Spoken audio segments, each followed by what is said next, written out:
So, National Security Advisor Mike Waltz accidentally shared plans to attack Houthi rebels in Yemen with a journalist from The Atlantic. And the reaction to this is a little bit over the top. Let's talk about it. How's everybody doing? My name is Anthony Brian Logan, and today we got to talk about the attack on Houthi rebels in Yemen that was first leaked to the media in an incident called, quote unquote, Signal Gate. Now, this, in my humble opinion, is a nothing burger. It's not that serious. Yes, the attack was leaked. Yes, the attack did happen. But was there anything really classified that was shared? Were there nuclear launch codes shared? Were there addresses? Were there redacted names? Was anything like that in this chat? I don't think so. Furthermore, if this chat was leaked to the media under a Biden administration, you wouldn't have heard about it. They would have handled it quietly because the left and the mainstream media are one and the same. The left and conservatives, especially Donald Trump, Pete Hegseth, all the rest of them, conservatives are seen as kind of adversary. So whenever the media gets something like this, they're going to publish it. They're going to put it out in an attempt to embarrass the administration.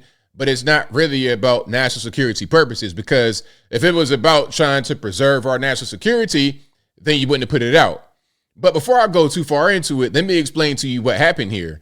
So National Security Advisor Mike Waltz, who is a retired Army colonel, he served almost 30 years in the service, 4 active and the rest on guard.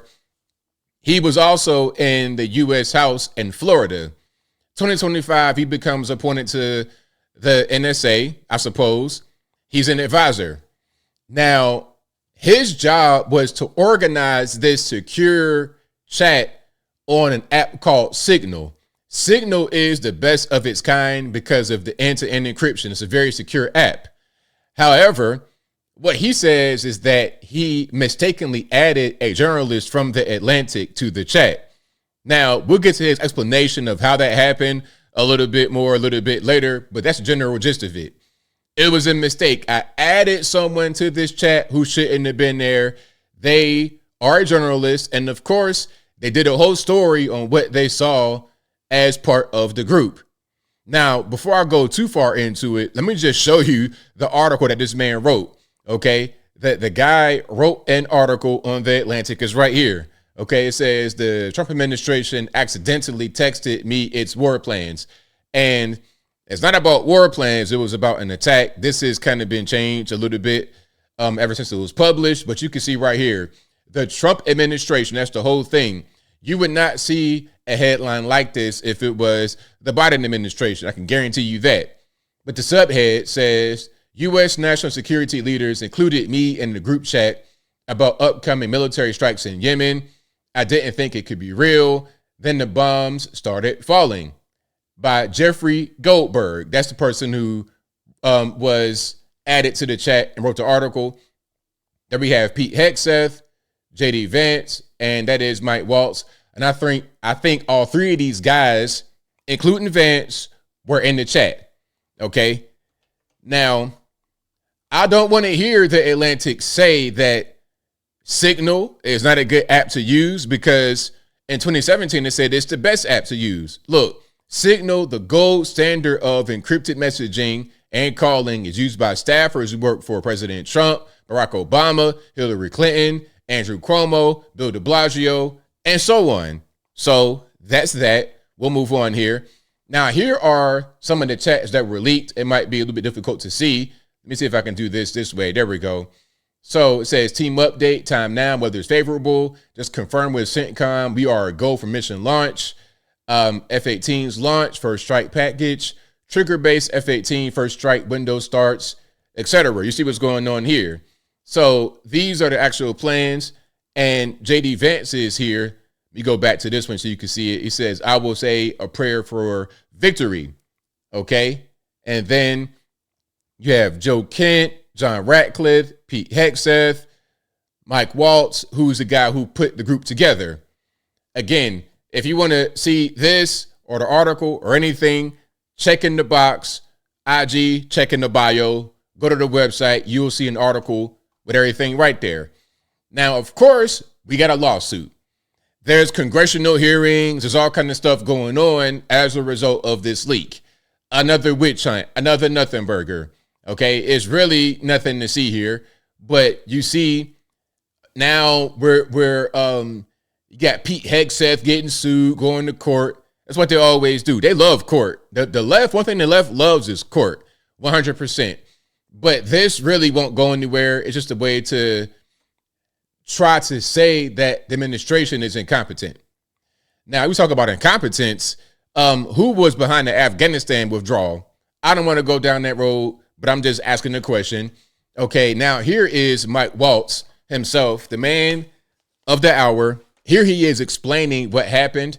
We're going to watch this. Then we're going to watch a video from Politico in which they respond to it. Check it out. But I can tell you for 100%, I don't know this guy. I know him by his horrible reputation, and he really is the bottom scum of journalists. And I know him in the sense that he hates the president, but I don't text him. He wasn't on my phone, and we're going to figure out how this happened. Now, the question is, if you don't know this guy, if he was not in your phone, then how did you add him to the group chat? I don't know what staffer is responsible for this right now. Well, look, a staffer wasn't responsible, and look, I take full responsibility. I built the group. My job is to make sure everything's coordinated. But how did the number? I mean, I don't mean to be pedantic here, but how did the number? Have you ever had somebody's contact that shows their name, and then you have somebody else's number there? I never make those mistakes. Right? But the question is, how did the person's number get into a contact that was the wrong contact? How did that happen? Did you meet this person? Did y'all share information? Do the little phone tap thing? And he gives you his information, but it's the wrong name. Did he implant his number in your phone so you would do something like this? You've got somebody else's number on someone else's contact. So, of course, I didn't see this loser in the group. It looked like someone else. Now, whether he did it deliberately or it happened in some other technical mean is something we're trying to figure out. So your staffer did not put his contact information. But how did it end up in your phone? That's what we're trying to figure out. Okay, but that's a pretty big problem. That's what we've got the best technical minds, right? That's disturbing. And that's where, I mean, I'm sure everybody out there has had a contact where it was said one person and then a different phone number. But you've never talked to him before, so how's the number on your phone? I mean, I'm not an expert in any of this, but it's just curious. I mean, he's not really going to be able to answer the question, but that's the question we got to ask. That's $1 million question. How did this man's number get in your phone if you don't know him and you did not get his number before? How did that really happen? That's going to be a question that we have to answer. Let's keep on going here. Oh, we got to hear from Trump as well, because Trump responded. Go ahead, was please. Not classified. Do you think that Mike Waltz made a mistake, and does he need to apologize? No, I don't think he should apologize. I think he's doing his best. It's equipment and technology that's not perfect, and probably he won't be using it again, at least not in the very near future. What do you think? That's sir. I agree with you. Let's get everybody in the room whenever possible. A lot of times you find out defects by exactly things like that, but I don't think it's something we're looking forward to using again. We may be forced to use it. You may be in a situation where you need speed as opposed to gross safety, and you may be forced to use it, but generally speaking, I think we probably won't be using it very much. Now, the thing about Signal, you can use it, but it's just a matter of making sure it's secure, making sure that people who are on the chat are supposed to be there rather than journalists who are going to go tell the whole world what they saw. Okay, let's keep on going here. Now, here is a Politico video. And again, everything will be in the box. So check it out. Who is going to be President Trump's fall guy? Everyone in the White House today is walking on eggshells, wondering if President Trump is going to pop off and fire National Security Advisor Mike Waltz. That'll probably happen. I mean, if anyone would get fired, it would be him, because ultimately it was his fault. It was a mistake, and they got to figure out how the mistake happened, but the buck stops with him. Why? For creating a Signal group text that included what looked like pretty sensitive war plans, then adding a reporter to the thread. Here are 4 dynamics to watch as this scandal sucks up all the oxygen in Washington. Number one, everyone is pissed. A top Trump ally told me last night, quote, everyone in the White House can agree on one thing. Mike Waltz is a idiot. But ultimately, it's going to be up to President Trump. And I'm told that he's going to make this decision based on the TV coverage of this embarrassing scandal. This morning, the president said he's sticking with Waltz and that he has confidence in him. But I am told that that could actually change on a dime. Number two, MAGA versus the Hawks. Waltz is already viewed with suspicion by a lot of people in the administration who are more isolationist America First type people. Some see this as the perfect excuse to sideline him, but more traditional hawkish Republicans, including a lot of them on the Hill, they see Waltz as an ally and they're actually starting to circle the wagons to protect him. Here's the thing about it is you can't really circle the wagons around this guy after you do something like that. I don't think this was intentional from him, because all that's going to happen is he's going to get fired. That'll probably be the result. So if it was done on purpose, then why do that if you know you're going to get fired? Here's the thing. Even if Waltz survives, I'm told that he's already lost the trust of a lot of his colleagues who are going to frankly wonder if he frequently leaks to reporters. Number three, amateur hour. Let's make one thing clear. Waltz is not the only person under the gun here. There were 18 people on this signal chain. How did nobody think to say, hey guys, maybe we should take this offline? And finally, remember Lock Her Up? You gotta just love the rich irony of the current dynamics. Republicans tormented Hillary Clinton over her private email server. Pause. Let's pause. Hillary Clinton's email server is in no way equivalent to this Signal group chat. First of all, what was shared in the Signal group chat, from what I'm able to read, is that it was not classified.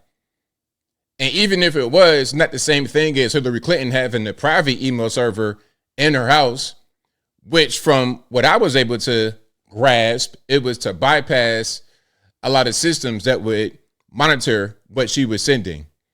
BleachBit, all that kind of stuff.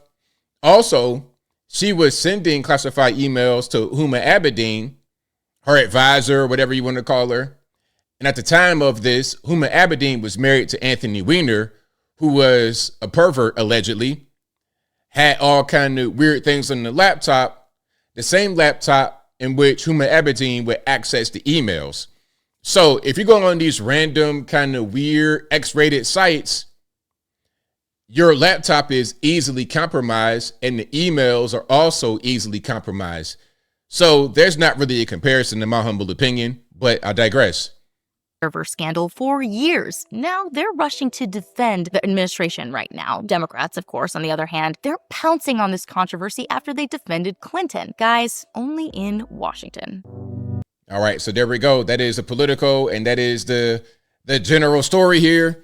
Now, as I close, I want to say this. I think it's nothing burger. I think it's a political thing. Democrats want to attack Republicans who don't like Trump administration. They want to attack the media, who are the same thing as Democrats. They want to attack. But it's really nothing. I mean, all that they found in the chat was that they hit Yemen.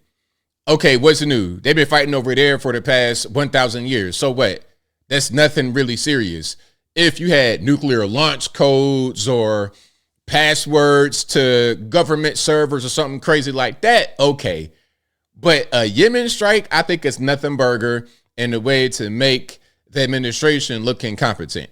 That is it, and that is all. And I think I'll leave that right there for now. And what say you? What's your opinion about this whole Signal kerfuffle? Big thing, not a big thing, whatever your thoughts are, let me know in the comments below. You guys know where I'm at. This is a nothing burger. It's just a way to attack the administration, make them look that they're incompetent, they don't know what they're doing. That's all that it is. It's a news headline, and after a few days, nobody will really care. Well, I can't really say that because they're going to keep it going. The media, they'll keep it going. They'll bring it up all the time. That's what they do. But again, it's really nothing. But whatever your thoughts are, please let me know in the comments below. And that's all I got to say for this video. If you like what you heard, please comment, rate, share, and subscribe. Peace.